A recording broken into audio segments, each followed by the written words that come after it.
آج ہم ایک ایسے موضوع پر بات کریں گے جو ہماری زندگیوں میں بے پناہ طاقت اور فضیلت رکھتا ہے، وہ ہے استغفار، یعنی اللہ سبحانہ و تعالیٰ سے معافی مانگنا۔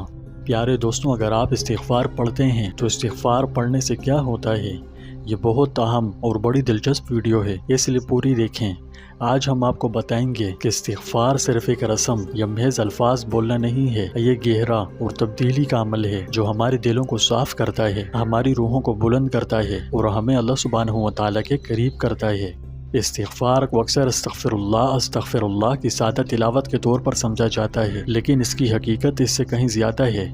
اگرچہ استغفر اللہ کہنا اس طاقتور عمل کا ایک لازمی حصہ ہے، تاہم اس کا اصل جوہر الفاظ کے پیچھے اخلاص اور نیت میں ہے۔ اس کا مقصد صرف الفاظ کی تکرار نہیں بلکہ اللہ سبحانہ و تعالیٰ سے معافی کی دلی التجا ہے۔ جب ہم سچے دل سے معافی مانگتے ہیں یعنی استغفار کرتے ہیں تو ہم اپنی غلطیوں کوتاہیوں کو تسلیم کرتے ہیں۔ توبہ کے یہ عمل ہمارے دلوں کو گناہ اور جرم کے بوجھ کو ہٹا کر پاک کرتا ہے۔ یہ ہمیں نئے سرے سے زندگی کی شروعات کرنے کا موقع فراہم کرتا ہے۔ اس نئی شروعات میں ماضی کی غلطیوں اور گناہوں کو اللہ سبحانہ و تعالیٰ معاف کر دیتا ہے۔ یہ معافی ہمیں پچھلی غلطیوں کے بوجھ کے بغیر آگے بڑھنے اور اللہ کو خوش کرنے، اس کی رضا حاصل کرنے کا موقع دیتی ہے۔ بالکل ٹھیک سنا، جب ہم سچے دل سے توبہ کرتے ہیں اور اللہ سے معافی مانگتے ہیں تو گویا ہمارے پچھلے گناہ مٹ جاتے ہیں، جو ہمیں اپنے روحانی سفر کا ایک نیا آغاز فراہم کرتا ہے۔ لیکن جب ہم اپنی غلطیوں پر، اپنے گناہوں اور کوتاہیوں پر توبہ نہیں کرتے، اللہ سے معافی نہیں مانگتے، تو یہ معاملہ کافی خطرناک ہوتا ہے۔ اس صورت میں گناہوں کا بوجھ اٹھانا جذباتی اور روحانی طور پر دونوں طرح سے بھاری ہو سکتا ہے۔ یہ احساس جرم، شرمندگی اور نااہلی کے احساس کا باعث بن سکتا ہے۔ یہ منفی جذبات ہماری روحانی ترقی اور اللہ سبحانہ و تعالیٰ کے ساتھ ہمارے تعلق کو نقصان پہنچا سکتے ہیں۔ جب ہم توبہ کرتے ہیں، معافی مانگتے ہیں، تو ہمیں اس بوجھ سے نجات مل جاتی ہے، جس سے ہمارا دل ہلکا ہو جاتا ہے، پرامن محسوس ہوتا ہے اور اللہ سبحانہ و تعالیٰ کا قرب عطا ہوتا ہے۔ آسان لفظوں میں یوں سمجھیے کہ استغفار کے ذریعے ہمیں ماضی کی ان غلطیوں اور گناہوں سے نجات ملتی ہے جو ہماری روحانی ترقی میں رکاوٹ بنتی ہیں۔ یہ تجدید اور تزکیے کا احساس فراہم کرتا ہے جو ہمیں نیک اور اللہ سبحانہ و تعالیٰ کے پسندیدہ بننے کی طرف اپنا سفر جاری رکھنے کے قابل بناتا ہے، کیونکہ استغفار اللہ سبحانہ و تعالیٰ کے ساتھ براہ راست رابطہ ہے۔ یہ عاجزی اور تواضع کا عمل ہے، جہاں ہم اس کی رحمت اور بخشش پر اپنے انحصار کو تسلیم کرتے ہیں۔ یہ عمل ہمارے خالق کے ساتھ ہمارے بندھن کو مضبوط کرتا ہے، اس کے ساتھ قریبی تعلق کو فروغ دیتا ہے۔ باقاعدگی اس استغفار کے ذریعے ہم اپنے دلوں کو اللہ سبحانہ و تعالیٰ کی طرف مائل رکھتے ہیں، اپنے اعمال کو اس کی ہدایت کے ساتھ ہم آہنگ کرنے کی مسلسل کوشش کرتے ہیں۔ خلاصہ یہ ہے کہ استغفار ایک کثیر جہتی عبادت ہے جس میں سچی توبہ، روحانی صفائی، جذباتی ترقی اور اللہ سبحانہ و تعالیٰ کے ساتھ گہرا تعلق شامل ہے۔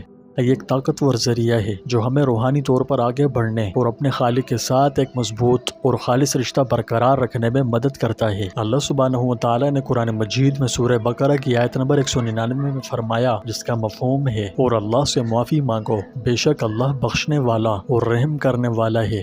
پیارے دوستوں، کیا یہ حیرت انگیز نہیں ہے کہ ہمارا خالق رحمان ہمارے لیے معافی کا دروازہ کھولتا ہے، ہمیں معافی مانگنے کا حکم دیتا ہے؟ نہیں سمجھے؟ آئیے سمجھاتا ہوں۔ اللہ سبحانہ و تعالیٰ ہمارا خالق ہے، اس نے ہم کو پیدا کیا ہے اور وہ ہماری کمزوریوں اور غلطیوں کے رجحانات کو جانتا ہے کہ انسان غلطی کا پتلا ہے، اس سے کوئی نہ کوئی گناہ سرزد ہوتے ہی رہتے ہیں۔ سمجھنے کی چیز یہ ہے کہ اس کی رحمت لامحدود ہے جو ہماری زندگی کے تمام پہلوؤں بشمول ہماری غلطیوں اور کوتاہیوں پر محیط ہے۔ وہ اپنے بندوں سے بہت پیار کرتا ہے، اس لیے انہیں توبہ و استغفار کا حکم فرمایا۔ بخشش کا دروازہ ہمیشہ کھلا رہتا ہے، چاہے ہم کتنی ہی بار گناہ کریں یا ہمارے گناہ کتنے ہی بڑے کیوں نہ ہوں، ہم ہمیشہ اللہ سبحانہ و تعالیٰ کی طرف رجوع کر کے اس سے معافی مانگ سکتے ہیں۔ بخشش کا یہ کھلا دروازہ اس کی لامتناہی شفقت اور معاف کرنے کی عظیم صفت ظاہر کرتا ہے۔ پھر بھی کتنے بدنصیب ہیں وہ لوگ جو اس سے توبہ و استغفار نہیں کرتے۔ اللہ ہمیں اس بدنصیبی سے بچائے۔ اب مزید دیکھتے ہیں کہ جب ہم استغفار کرتے ہیں اور سچے دل سے اللہ سے معافی مانگتے ہیں تو کیا ہوتا ہے۔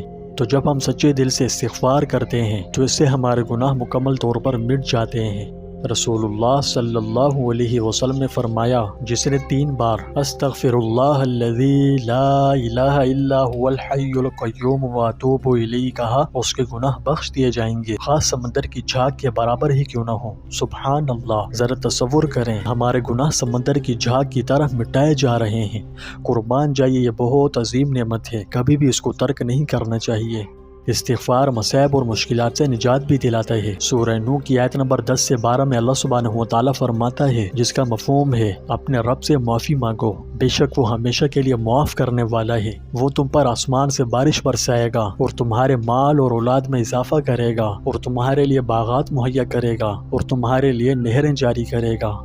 پیارے دوستوں، توبہ استغفار سے اللہ کی نعمتوں کے دروازے کھلتے ہیں، زندگی میں حائل رکاوٹوں سے نجات ملتی ہے۔ استغفار پڑھنے سے اندرونی سکون اور اطمینان حاصل ہوتا ہے، یعنی یہ تمارت قلب کا ذریعہ ہے۔ میں نے پہلے کہا کہ گناہوں اور غلطیوں کا بوجھ ہمارے دلوں پر بھاری پڑ سکتا ہے۔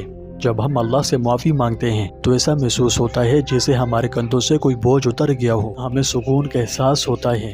پیارے دوستوں، ہمیں اللہ کا شکر ادا کرنا چاہیے کہ اس نے ہمیں استغفار جیسا طاقتور عمل عطا فرمایا۔ استغفار صرف استغفر اللہ کے الفاظ کو دہرانے کے بارے میں نہیں ہے، بلکہ پچھتاوا محسوس کرنے، سچے دل سے اللہ کی طرف رجوع کرنے اور اپنے آپ کو بہتر بنانے کا ارادہ کرنے کے بارے میں ہے۔